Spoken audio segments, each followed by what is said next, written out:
I was very pleased with myself as I pulled into the driveway and pressed the garage door opener.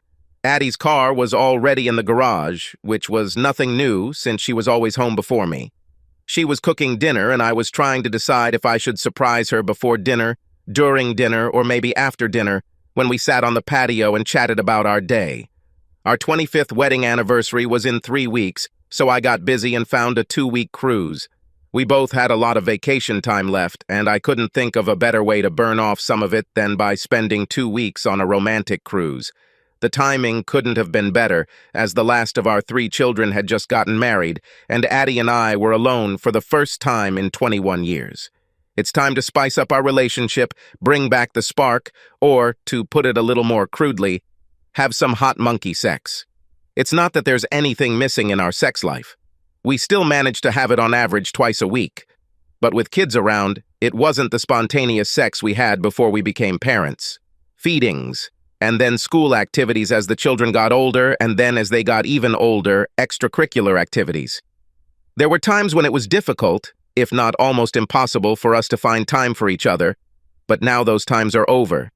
Barry was married and living in California, Marcia had graduated from State University and was working in Atlanta, and Ralph had just married his high school sweetheart, and they were moving to Ohio for a new position that Ralph had been promoted to. Yes, indeed, there is no better time for a romantic cruise. Addie was setting the table when I entered the room. I walked up to her, hugged and kissed her, and then went to take off my work clothes and put on shorts and a t-shirt. Over dinner, Addie told me that she had spoken with Ralph and that he and his fiancée had arrived safely in Akron and were unloading their luggage at their new apartment. Addie said that Susan, Ralph's wife, told her all about the apartment and the area. It looks like they'll be happy there. She put down her fork, took a deep breath, and then asked, "You know that I love you, don't you?" When I smiled at her and said, "Of course I know," alarm bells started ringing in my head. That line, "You know I love you, don't you?" ranks right up there with, "Does this dress make me look fat?" and "Honey, is my butt getting bigger?" And I said to myself, "Oh God, what did she do now? Did you hit something with your car? Made a mistake in the checkbook? And now we have an overdraft?" It was a phrase husbands didn't want to hear. She looked away for a second or so, and then turned to me and said, "Sally wants me to go with her tomorrow evening. Something like a bachelorette party or a party." She bit her lip and then said, "No, Rob, on a date." "Date? What kind of date is this?" "Her boyfriend's cousin is in town visiting and she wants me to go on a date with them." "Sally wants you to go on a date with a guy? Is she crazy or just stupid?" I told her I would do it. "Did you tell her that you would be dating another man? Have you forgotten that you are a married woman, Adelaide?" "No, I haven't forgotten, Rob. I need you to listen to me on this. Listen to me and remember that I love you and want to spend my life with you. All these years that we were married, Rob, and they were wonderful years. I never had a climax. I started to open my mouth, but she raised her hand in a stop gesture and said, 'Let me finish. I love making love to you, but I never had a climax. I've read about them and girls I know always talk about them, but I've never had one. I'll be 45 in a month and I want a climax before it's too late. And you expect me to just go along with this madness? Are you crazy?' It won't hurt us, Rob. I still love you. It's just something I want to do for myself. It's already hurt us, Adelaide, or at least it's hurt me. 3 weeks until our 25th wedding anniversary, and you finally take the time to tell me that I'm a lousy lover and that I'm no good in the bedroom. Thanks, Adelaide. I really needed this." I stood up and Adelaide asked, "Where are you going? Get out. Please, Rob, And everything she was still going to say was interrupted by the door closing behind me. I drove to Bud's Bar and Grill and sat on a stool at the counter. I told Mavis to get me a beer, and then I sat there, drank it, and reviewed my life up to that point to see if I could come up with something that would alert me that my wife wasn't happy with my performance in bedroom. No matter how hard I tried, I couldn't come up with anything.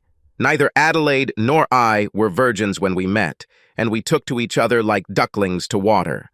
The lovemaking was full of enthusiasm and satisfaction, and Adelaide always wanted to do more.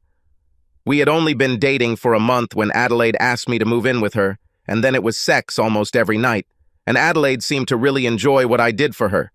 She was so satisfied that 6 months after we started living together, she began hinting at marriage. Based on how well we got along while living together, I thought we would make a strong couple. Until that night, I thought we had a wonderful marriage, and everything changed in less than half an hour. Adelaide told me that I hadn't done my job in over 25 years. It was a damn big blow to my ego, my pride as a man. But the worst thing was that my wife thought so little of me that she thought she could tell me that she was going to date another man and have sex with him, and that I would just sit there and go along with it. "What's going on, Rob?" Mavis asked, placing the 5th beer in front of me. "It's not like you to just sit here and drink, staring into space and peeling labels off beer bottles." "I have bad news tonight, Maeve. I just found out that my marriage has been a joke for over 25 years, and as you can see, the news was devastating to me." "Are you and Addie having problems?" "You could say that, Maeve." I drank the beer in front of me in one gulp, put the bottle on the counter, and then said, "I better get out of here while I can still drive." I didn't go home. I drove to Stevens Point and looked at the lake until I started nodding off, and then I drove home. When I got there, the house was dark. I went to the linen closet in the hallway, grabbed a pillow and blanket, and then lay down on the sofa. This morning, I woke up with a bad taste in my mouth and didn't brush my teeth because I didn't want to make noise to wake Adelaide. I really didn't want to face her that morning.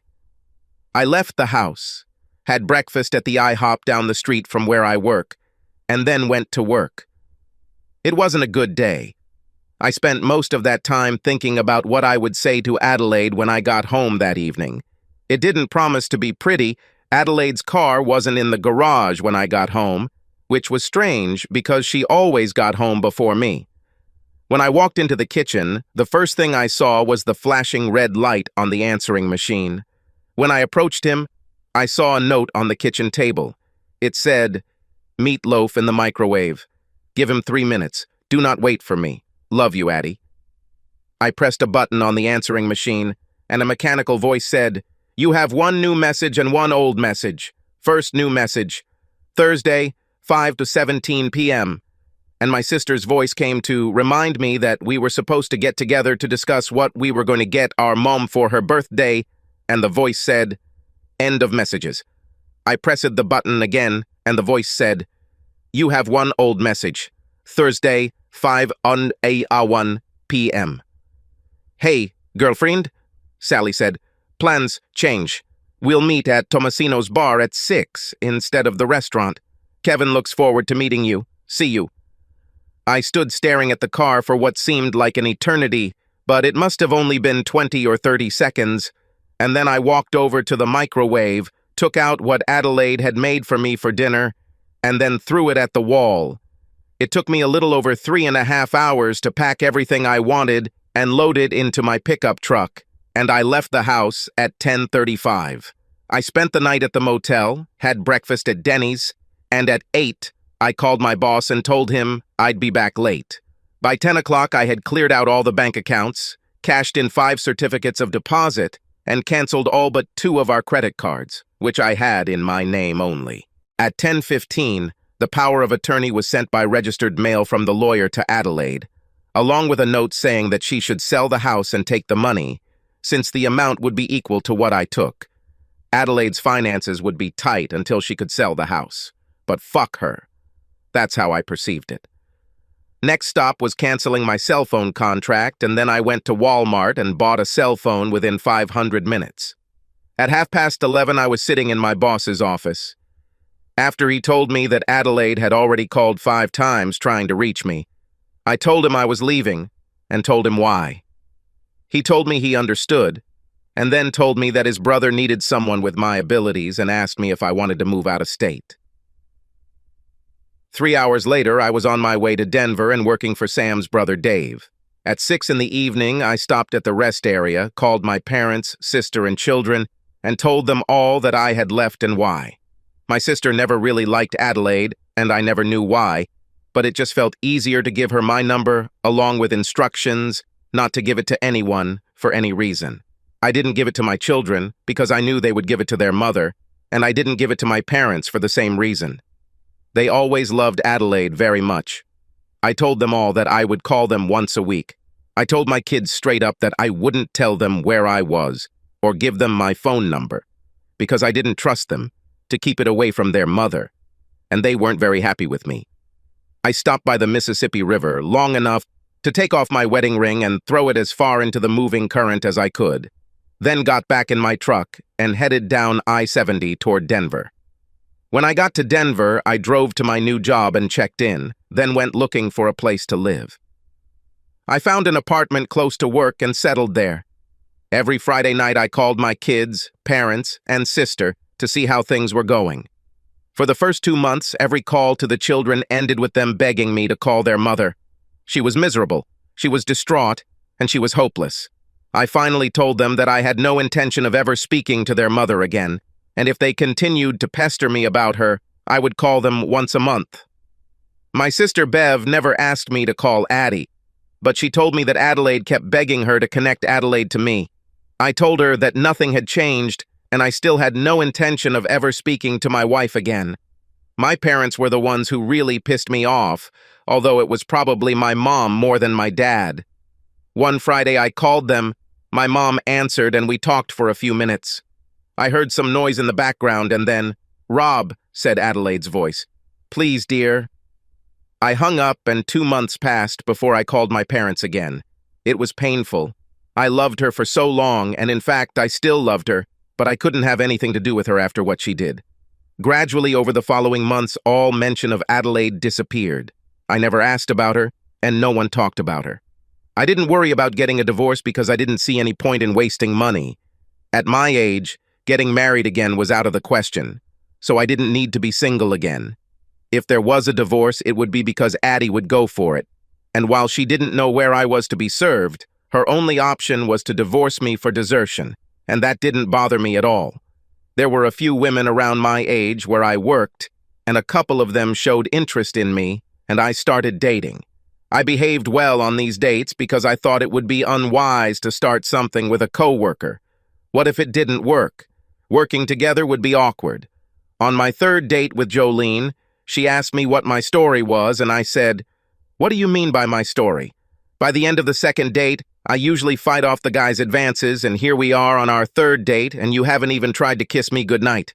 You must like me a little, otherwise we wouldn't have had our third date. Tell me. I told her about my feelings about workplace romances, and she laughed and said, "Bullshit. In the 10 years I've worked here, I've slept with 4 guys who work with me. Do you see that I have some problems with my colleagues?" As far as I can tell, no. The reason I don't see any of them anymore is because each of them wanted to marry me, and that's not what I'm interested in. I want sex, without serious commitment. And as long as you don't obsess over me and try to get me to marry you, we can play together for as long as you want. When I drove her home that evening, I wanted to kiss her on the cheek, and she grabbed my tie and pulled me towards her. Jolene was the first woman other than Adelaide that I had touched in 25 years, and I had to admit that I was scared. I wasn't scared enough to run away, and I needed to, but I was scared because of how Adelaide made me feel inadequate. I warned Jolene that I might be in a bit of a hurry due to my long, dry spell, and she grinned evilly at me and said, "Then we better hurry up and get it out of the way first." It wasn't as fast as I thought, and my recovery time wasn't that long either. I was making love to Jolene, and at some point she cried out sharply, and her body trembled and shuddered. If this is what the climax was like, then I guess it's probably something I've never seen with my wife. Jolene noticed the way I was looking at her and asked what was wrong. "Nothing," I answered, "but I'm curious. Did you just climax? Did I have a climax? 2 small and 1 large? Why are you so interested?" I told her my story, and she said, "I can tell you about it, lover. The problem must be with her, because it sure as hell isn't with you." She began to caress me, and we set off again. After the 3rd time, I told her that I needed to go so I could get some sleep before getting up for work, and she said, "Shut up, my love. There's nothing I love more than waking up next to a warm man's body and then starting the day right." Jolene's idea to start the day right was to wake me up by caressing my manhood, followed by hot morning sex. She fed me a hearty breakfast, and then we went to work together. It was a great day for me, and I walked around in a fantastic mood. Jolene lifted me out of the hole that Adelaide's comments had driven me into. Her words, plus the image of her actually climaxing, did wonders for me. After that night, Jolene and I started talking regularly. We spent so much time in each other's company and in each other's beds that after about 6 months, I suggested we move in together. Jolene rejected this. The reason I never got married, honey, is because I can't stand living with anyone. I tried this a couple of times, and it just didn't work. I like living alone. Everything is going well for us, so let's just be happy with it. A year has passed, and many changes have occurred.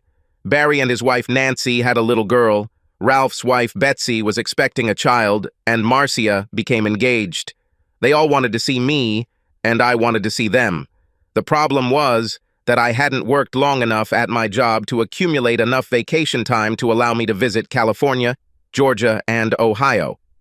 I managed to take a couple of days off to visit my parents and sister, but they quickly passed, and although my mother insisted that I talk to Adelaide while I was there, and probably even called her to let her know I was there, I returned to Denver before Addie could respond to the information.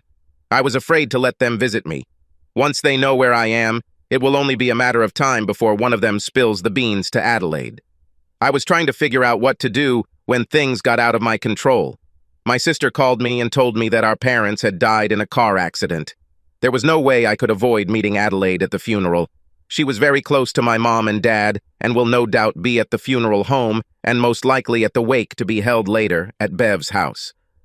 I spent a few hours at the funeral home making arrangements and then went to Bud's bar to calm down a little. Mavis was filling me in on what had been going on since I'd been gone when Adelaide slid onto the stool next to me and said, "Hi, Rob. How are you doing?" "Very good, Addie. How is the search for climaxes going?" Before she could respond, Mavis appeared and Adelaide ordered a vodka tonic. Mavis looked at me and asked, "Total score?" "No. The lady pays for herself." Adelaide flinched at this and then said to me, "There was no sex." Good old Kevin, not able to get the job done the first time. "There was no Kevin, Rob. I didn't go through this. If you would let me talk to you, I would be able to tell you this. I wouldn't believe you, so there was no point in talking to you." "It's true, Rob. Nothing happened." "That's how it was, Adelaide. It took me just over 4 hours to load my truck and get ready to leave. According to Sally's post, you met her and your fuck toy at 6. If you came back to the house by 7 and said you were home because you just couldn't get through it, I might, just might, believe you, but there was no way, no fucking way, for me to believe you. If you were gone for 3 or more hours, and you were already gone for more than 4 when I left.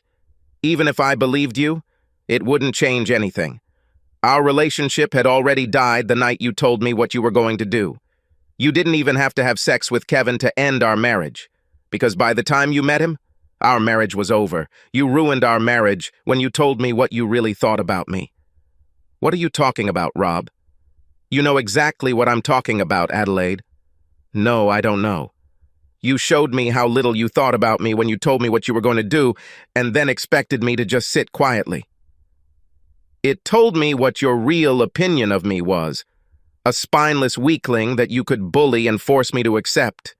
There was no way in hell we could have had any meaningful relationship after that. No, Adelaide, talking to you wouldn't change anything." "Oh my God, Rob, I never thought about anything like that. I thought I could convince you to let me do something for myself. I thought we loved each other enough that I could show you that if you let me do this, it wouldn't hurt us at all. I didn't mean long-term or anything like that. Just one time to see what it was like, but you got up and ran out before I could state my case."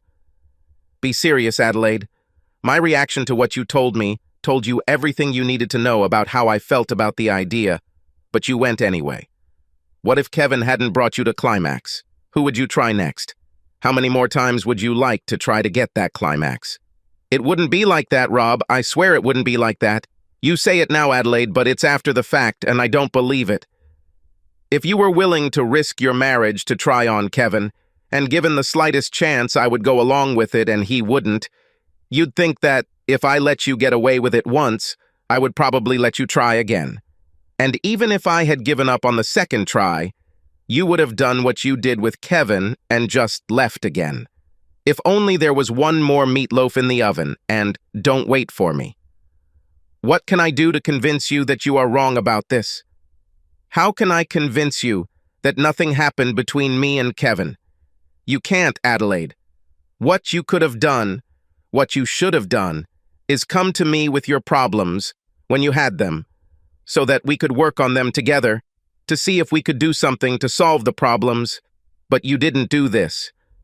You ambushed me. Let me ask you this question, Adelaide. Have any of the men you've been in bed with since I left brought you to climax? It's disgusting to say such things.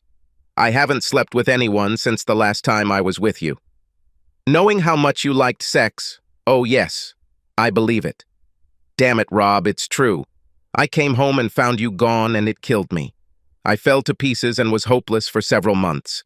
When I finally pulled myself together, I knew without a doubt that if you came back and found that I was in bed with another man, there would be no chance of me ever getting you back. I swear to God I didn't have anyone. I love you, Rob. I need you. I need to be with you. It's just too bad you didn't feel that way and think that way the day you left the house to meet Kevin. I slid off the stool and walked out of the tavern. Of course, it didn't end there. All 3 children flew in for the funeral, and my sister's house became the place where the family gathered. I saw my granddaughter for the first time and met Marcia's fiancé. The conversations were of a general nature, and carefully avoided conversations between Addie and me. Adelaide was at the funeral home every time I went there, but as soon as she walked toward me, I moved in the other direction. It wasn't easy to avoid her. For more than 25 years, we have been a part of each other's lives. I loved her selflessly and did not deceive myself. I still loved her. Seeing her and knowing that everything was over between us tore my soul. After the funeral, Bev had a wake, and of course Addie came to it. It was harder to avoid Addie there than at the funeral home and cemetery because every time she came near me, one of our children was with her. If I had been smart, I would have left the wake, went to the bar, and sat there until it was over. But, unfortunately, with the departure of my parents, I became the head of the family and was obliged to stay until the end. As the last of the sympathizers left the wake, Barry, Ralph, and Marcia cornered me, and Barry said, "We need to talk, Dad." "Okay, go ahead." "Not here. We need a place that is a little more private." "For what?" "There is no one here except family, or those who are going to become family. The rest of the family doesn't need to hear this." Bev, who was standing behind me, told us we could use her sewing room, so the 4 of us went in and closed the door. "Okay," I said, "let's do it. You need to stop this crap with your mom. You are still married to each other, and she needs you. You need to go home with her." I started talking, but he raised his hand and said, "Let me finish. Mom told us what she did, and all 3 of us thought she had to be brain dead to think she could hit you with it and not expect any consequences. And what's more, we told her so. But she didn't go for it. She pulled her head out of her ass just in time to retreat and return home to you. That's what she says. But if she didn't go through with it, what did she do from the time she was supposed to meet her new boyfriend in bed at 6 until she got home? I wasn't packed, loaded, and ready to leave until almost 11. It's been over 4 hours since I was still in the house, and she wasn't home when I finally left. There is no way I can be sure that nothing happened during those hours, but it does not matter. As I told her the last time we spoke, our marriage ended when she told me what she was going to do. This is the key, and remember, she told me what she was going to do. Forget the blow to my ego, my male pride. Our marriage collapsed when she told me how low she really thought of me. Mom told us what you told her at Murphy's, but Dad, you're full of crap. Mom didn't tell you anything like that. It was just the way you chose to interpret what she said. You were angry with her from the very beginning when she told you that she never had a climax. You took this as a blow to your manhood and moved on. Why the hell didn't you look her in the eye and tell her maybe it wasn't your fault? Why did you just put up with it? Why didn't you fight back instead of running away in anger? Why the hell did you let 5 minutes ruin a 25-year marriage? It was a wonderful marriage. We all knew this. You knew that. Mom just listened to a bunch of girlfriends and let what they told her make her stupid. Marcia entered the conversation. You were a little brainless yourself, Dad. The father I grew up with would look my mother in the eye and say, "Fuck you. It will be over my dead body." And then he would attack the problem. I looked at my youngest. Are you going to jump on me too, Ralph? It is not necessary. All I'd like to do is say what Barry and Marcia have already said, except I might put a little more emphasis on what Marcia said. The father who raised me would not have run away. He would have fought back. Well, I'm sorry that I disappointed you all so much, but nothing has changed. You weren't there when your mother looked me straight in the eyes and told me she was going on a date with another man to see if he could bring her to climax. She didn't get nervous, didn't stutter, and didn't look away from me. She calmly and thoughtfully told me that she was going to have sex with another man. To answer the question why I did not resist, I will simply say that at that moment I didn't want this. If she could do this to me after 25 years, then, as far as I understood, I had nothing to fight for. Frankly, at that moment I didn't want to look at your mother anymore. I didn't run away, as you so elegantly put it, in a rage. Your mother ruined our marriage, and there was no point in staying here with her anymore. And there could be no solution to the problem because as soon as your mother went on that date, in my mind she became an unfaithful slut. She claims she came to her senses and didn't go through with it, but I don't believe it. Not for 1 minute. She wasn't home when I returned from work. She met her lover at 6 and was still gone when I left shortly before 11. Get this firmly ingrained in your heads. Your mother ruined our marriage. I have nothing to do with this. I'm moving on with my life, and I'm happy where this life is now, and I see no reason to change it. I'm sorry your mother is unhappy in her situation, but she did it herself. As far as I understand, the issue is closed, and I do not intend to return to it again. Are we all clear on this? Sorry, Dad, Barry said, but I have to take Mom's side on this. Me too, Marcia said. I looked at Ralph, and he just looked at me and shrugged. So be it, I said and left the room. I said goodnight to Bev and went to the room I was using. I packed my things, got everything ready to leave in the morning, and then went to bed. How did you cope with everything? Jolene asked me on my first day of work. Badly. Burying my parents was hard enough, but my wife was always there, and that only made it worse. Then my kids attacked me, trying to get me to get back together with her, and when I said no, they told me they were on her side. In general, the trip was not at all pleasant. Well, honey, you need to look at this from the other side. Which? Is there another side to this? You're back, and your stress reliever is sitting here, ready to relieve that stress. She relieved my stress several times that evening after work and then did everything she could to relieve that stress for the rest of the week. And I was glad to be able to say she got the job done. 2 months flew by unnoticed. The work was going well. My relationship with Jolene was going well. And then life got complicated again. I was having dinner with Jolene at Angelina's when Adelaide came to our table and poured a glass of water over Jolene's head. This is my husband, with whom you are sitting, a tramp, and if you don't get away from him, I will claw your eyes out. Jolene had a margarita in her hand and threw the drink in Adelaide's face, then jumped out of her seat in a flash. She slammed her open palm hard into Adelaide's face, causing Adelaide to stagger, and then Adelaide lowered her head and lunged at Jolene. There was a lot of hair pulling, slapping, screaming, and yelling. It took 3 of us to separate them, and when that was done, Andre, the head waiter, politely but firmly asked us to leave. No problem, Andre, just hold her, I said, pointing at Adelaide, until we leave. I don't want to continue this in the parking lot. I took Jolene's hand, and we left. When we got into the car, Jolene said, "You didn't tell me that you brought your wife with you when you returned from the funeral. I have no idea how she ended up here. Of course, I didn't bring her with me. I can't even imagine why she's here. Don't be stupid, Rob, even though I know why she's here. You know? Then please enlighten me. She's here to fight for you. She told you this when she gave me a bath. What do you mean? I believe her exact words were, "This is my husband you are sitting with."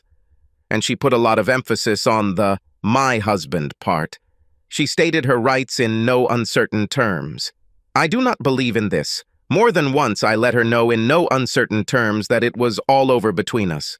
She obviously decided that it wasn't so. We were silent the rest of the way to her house. As I walked her to the door, I said, "I'm sorry that the evening was ruined and that you had to go through that." "This is wrong. It was the most fun I've had in years."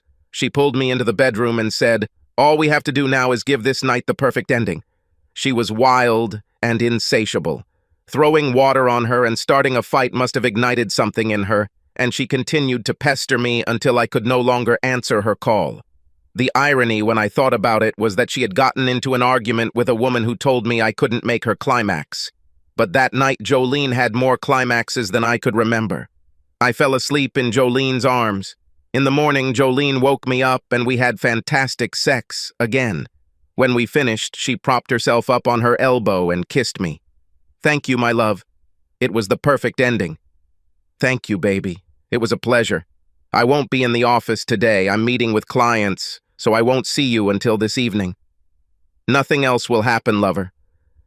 When I said it was a perfect ending, I was talking about our personal relationship. "Why? What have I done?" "You didn't do anything, love, but when I looked into your wife's eyes tonight, I saw that she was determined to get you back. I won't be the one to stand in her way." "That doesn't make sense, Jolene." "I told you, she's finished. Perhaps as far as you are concerned, but not as far as she is concerned.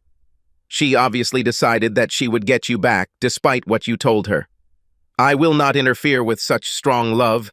I've never made a secret of where we are, Rob. Good friends and bed buddies, and that's all it was ever meant to be. If your wife fights for you, she will not fight with me." When I returned to my house, I found Adelaide sitting on the steps of my porch. "What the hell are you doing here, Adelaide?" "You are my husband, Rob. Where are you going and all that stuff?" "How did you find me?" "While you were at Bev's, Marcia snuck into your room while you were showering and took the information from your driver's license. And by the way, you should really call your kids. They need to hear from you from time to time.